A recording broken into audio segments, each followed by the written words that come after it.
चलिए जय हिंद दोस्तों। आज हम लोग बायोलॉजी का एक चैप्टर को पढ़ेंगे बोटनी साइंस में। बोटनी साइंस में मॉर्फोलॉजी साइंस है। बोटनी साइंस का एक पार्ट मॉर्फोलॉजी, इसमें पेड़ पौधे के हो या पेड़ पौधे को या जीव जंतु का आकृति विज्ञान कहते हैं, बाहरी चीज का अध्ययन। तो इसमें पुष्पी पौधे के बाहरी चीज का आकरण, जड़, तना, फूल, पत्ती, फल, बीज, इन सब के अध्ययन करेंगे, जिसे मॉर्फोलॉजी साइंस। इस मॉर्फोल साइंस में पढ़ चुके थे जड़ क्या, और जड़ के टाइप प्रकार अब हम पढ़ेंगे कि जड़ के प्रकार कितने होते हैं। तो जड़ के मूसला कितने टाइप के होते हैं, ये जड़ पढ़ेंगे। जड़ होते हैं टाइप रूट, आरोही रूट, ठीक है ना, आरोही परजीवी। इसके बाद परजीवी जड़, अधिपाद जड़, अपस्थानिक जड़। अपस्थानिक जड़, इसको अपस्थानिक जड़ कहते हैं। अब देखिए, टाइप या मूसला जड़ ये सभी पौधों में पाए जाते हैं। जैसे एक ये पौधे ऐसे सीधे नीचे रहते हैं, ये ऊपर वाला भाग ये तना हो गया, नीचे धसल है सीधे, डायरेक्टली धस गए, हचाक से धसे हुए, उसे ही हम लोग कहते हैं मूसला जड़, जो सब में पाए जाते हैं लगातार।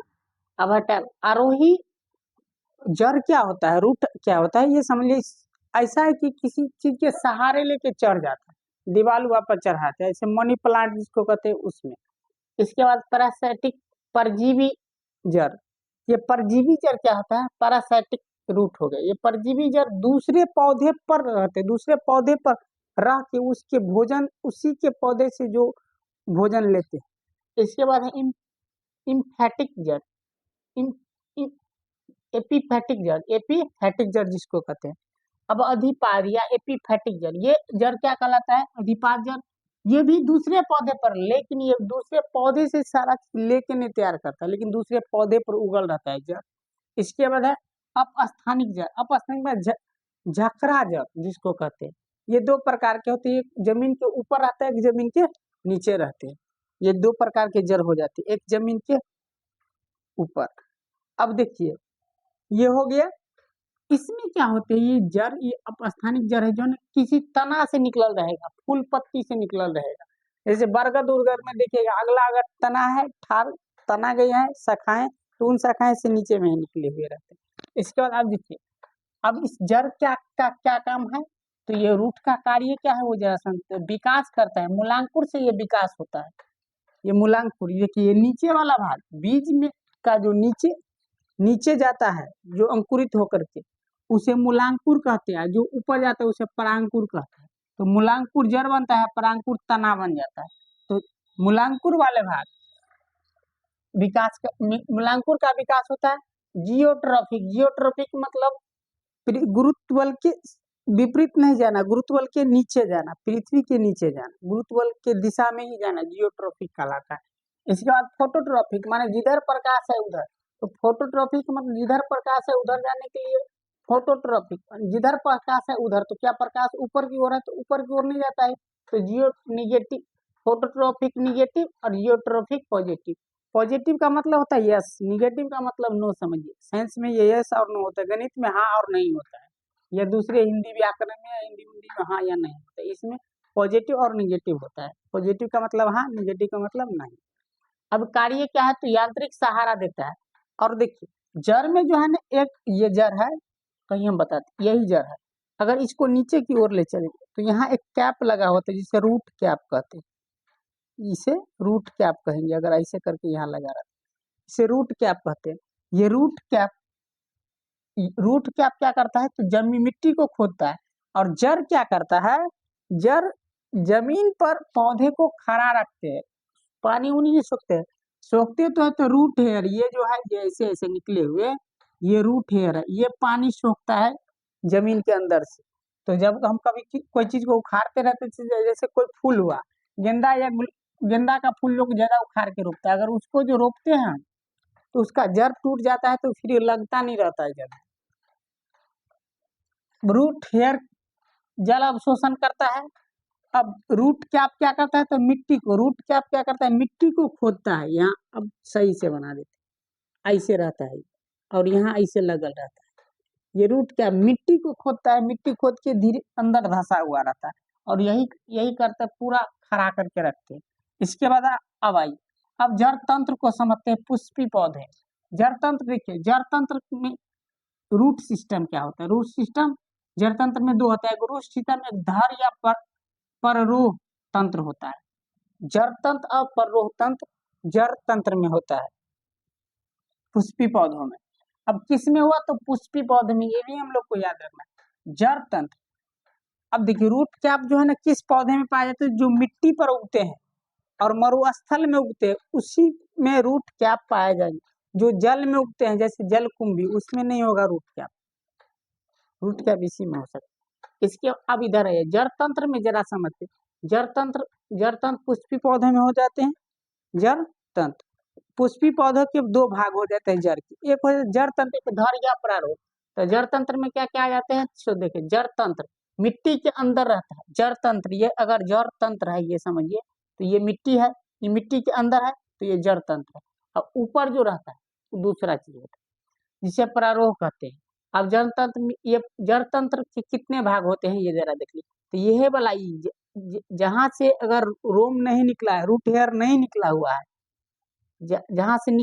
जहां तक नहीं निकला है, उसके ऊपर वाले भाग और मिट्टी से धसे, इसी को प्राइमरी रूट कहते हैं। इसके बाद उसके नीचे आइए, जहां से पहला निकला हुआ है, पहला रूट है, उसको सेकेंडरी रूट कहते हैं। आज बहुत सारा निकला हुआ है अंतिम वाला, इसको तृतीयक जड़ कहते हैं। टर्टियर रूट कहते हैं इसको। अब देखिए, ये समझिए जड़ तंत्र में। अब धर या प्रारोह तंत्र समझते हैं। धर प्रारोह तंत्र क्या होता है? जमीन के ऊपर होता है। जड़ तंत्र जमीन के नीचे, धर या प्रारोह तंत्र जमीन के ऊपर। इसमें क्या क्या आते थे? तना, पत्ती, फूल एवं फल। तना, पत्ती, फूल एवं फल। मूसलाधार समझ गए, जो सब में पाया जाता है। मूसलाधार जमीन के नीचे मूलांकुर से ये होते हैं। ये मूलांकुर से जड़ बनता है और ये परांकुर है। झखरा जड़ क्या होता है? ये देखिए, झखरा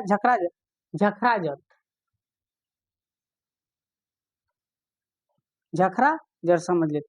ये सारे जड़ के पार्ट थे, तो जिससे मूसला जड़ कहते हैं, यही झखरा जड़ होता है। ये जो जड़ है ये झखरा जड़ है। इसके दो, एक ऊपर वाला उगा, एक नीचे वाला उगा। अब इस जड़ में भी ऊपर में और नीचे में दो प्रकार के, कोई एकदम 90 डिग्री पर खड़ा होते हैं और कोई 90 डिग्री पर नहीं थे। जो 90 डिग्री पर खड़ा होकर जड़ निकला है, किसी तना से सीधा निकला है, सीधे गिरा है जमीन में, तो उसको कहेंगे स्तंभ जड़। और जो नहीं है तो वो स्तंभ जड़। ऐसे समझे, ये जड़ है। जड़ के विभिन्न क्षेत्र के बारे में पढ़ेंगे। जड़ के विभिन्न क्षेत्र। अब पूछेगा कि किस जड़ में रूट कैप नहीं होता है, तो याद रहे कि जो जल पानी में उगते हैं। अब ये समझ लेते हैं, मूसला जड़, आरोही जड़ समझ लेते हैं, ये भी समझ ले। परजीवी जड़ समझ लिए। आरोही जड़ किसी दीवार के सहारे लेके चढ़ता है। परजीवी जड़ ऐसा है जो किसी दूसरे जीव पर रहते हैं, किसी दूसरे पौधे पर। जैसे अमरबेल दूसरे पौधे पर रहते हैं। फिर से इसको समझ कर, परजीवी दूसरे, अमरबेल दूसरे पौधे, उसी पौधे के से जल अवशोषित कर लेते हैं। उसी पौधे में के जड़ से जो अवशोषित जल, उसी का ये उपयोग कर लेते हैं। लेकिन अधिपाद वाला नहीं करता है, केवल उस पौधे पर उगे हुए रहते हैं, उनके जड़ करते हैं। ये अपस्थानिक जड़ है, माने जो ये कहीं दूसरे भाग से निकला हुआ है, जड़ के भाग से, तना से या पत्ती से निकल जाता है ये जड़। ये ऐसा जड़ होता है। ये नहीं कि ये जमीन के अंदर रहता है, ये जमीन के ऊपर रहता है, लेकिन तना पत्ती वगैरह कहीं से नहीं। जैसे कोई चीज को हम टहनी को काट देते हैं और उसी में से जड़ निकलता है, तो उसी को कहते हैं। जैसे बरगद उरगद और कहीं बहुत सारा गेंदा उंदा का फूल में भी जड़ देखिएगा टहनी से ही, ऊपरे से ही निकला हुआ रहता है। सब में देखने को नहीं, किसी किसी में देखने, जो जमीन से सटे हुए रहते हैं तो ऊपर में जड़ निकलेगा। ऐसा जड़ तंत्र को भी समझ लिए। जड़ जड़ तंत्र में दो प्रकार हो जाता है, धर प्रारोह तंत्र और जड़ तंत्र। पुष्पी पौधे के जड़ तंत्र को जड़ के दो भाग में बांटे। पुष्पी पौधे के जड़ के दो भाग में बांटे, जड़ तंत्र और धर या प्रारोह तंत्र। जड़ तंत्र जमीन के अंदर, जिसमें तीन प्रकार के, प्राथमिक जड़ तंत्र, द्वितीय तृतीयक जड़ तंत्र, जड़ तंत्र। इसके बाद अब आइए धर प्रारोह में तंत्र में तना पत्ती फूल ये सब आते। अब जड़ के विभिन्न, अब इसका और विस्तार, इसके और सिस्टम में जड़ तंत्र के विभिन्न क्षेत्र के बारे में अगले क्लास में पढ़ेंगे।